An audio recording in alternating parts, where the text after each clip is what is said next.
ঠিক বলেছো রবীন্দা, আমি আগের থেকে অনেক শান্ত হয়ে গেছি। কিন্তু একটা মানুষ ঠিক কি কি কারণে শান্ত হয়ে যায় জানো?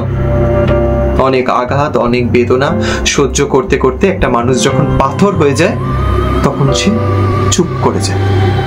আর চুপ করাটাই স্বাভাবিক, তার কারণ তোমরা এখন রুলিং পার্টি, তোমরা এখন যা বলবে তাই শুনতে হবে। এই যে দেখো না, তোমরা আমাদের বাড়িতে এসে কত অপমান করছো, কত ছোট বড় কথা বলছো, আমার সামনে দাঁড়িয়েই আমার মা বাবাকে অপমান করলে, তারপরেও দেখো আমি হাসছি, কোনো প্রতিবাদ করছি না। কিন্তু তবে একটা কথা কি আছে জানো তো রবীন্দা, এক মাকে কখনো শীত যায় না।